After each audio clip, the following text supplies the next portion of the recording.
మహాశివరాత్రి పర్వదినాన్ని పురస్కరించుకుని నారాయణపేట జిల్లా మద్దూరు మండలం నాగిరెడ్డిపల్లిలో వెలసిన శ్రీ సిద్ధేశ్వర స్వామి జాతర మహోత్సవం 2 రోజుల పాటు ఘనంగా జరుగుతున్నాయి. మొదటి రోజు గ్రామంలో ఉన్న శ్రీ ఆంజనేయ స్వామి ఆలయం దగ్గర స్వామివారికి వేద పండితులతో ప్రత్యేక పూజలు నిర్వహించి పల్లకి సేవలో పురవీధుల్లో ఊరేగించి ఆలయానికి చేరుకోగా అనంతరం శివపార్వతుల కళ్యాణ మహోత్సవం జరిపించారు. నేడే జాతర మహోత్సవం సందర్భంగా భక్తులకు అన్నదాన కార్యక్రమం ఉంటుందని ఆలయ కమిటీ సభ్యులు తెలిపారు. మొదటి రోజు మహాశివరాత్రి కావడంతో స్వామివారి దర్శనం కోసం భక్తులు భారీగా తరలివచ్చారు.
సిద్ధేశ్వర స్వామి దేవాలయము ఇది స్థాపించింది నిజంగా జ్యోతిర్లింగ స్వరూపం ఉన్నట్లు ఇక్కడ శేషలింగం కాదు, ఇది ప్రత్యేకంగా స్థాపింపబడింది కాబట్టి ఇక్కడ నాగిరెడ్డిపల్లి లోపల సిద్ధులు ఇక్కడ తప చేసేందుకు సిద్ధేశ్వర స్వామి అని ఒక పేరు ఇక్కడ పేర్కొనబడింది.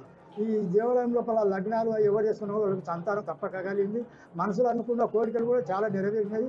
ఇక్కడ పవిత్రమైన స్థలము కాబట్టి ఈ అనుకున్నప్పుడు ఎంతెంతనో చిన్నగా ఉన్న దేవాలయము ఈనాడు ఇప్పుడు చూస్తే చాలా అప్పటికిప్పుడు చాలా వ్యత్యాసంలో పెద్దగా అయింది గుడి.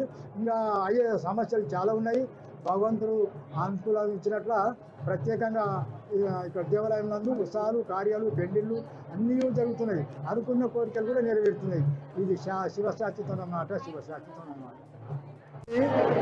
ప్రత్యేకంగా ప్రతి సంవత్సరము మహాశివరాత్రి జరుపుకుంటున్నాము. జాతరలు కూడా అవుతున్నాయి. ఇక్కడ అన్నదాన కార్యక్రమాలు, గణపతి హోమము, రుద్ర హోమము, 108 కలశ పూజలు కూడా జరుగుతున్నాయి వేద బ్రాహ్మణుల చేత. సిద్ధేశ్వర స్వామి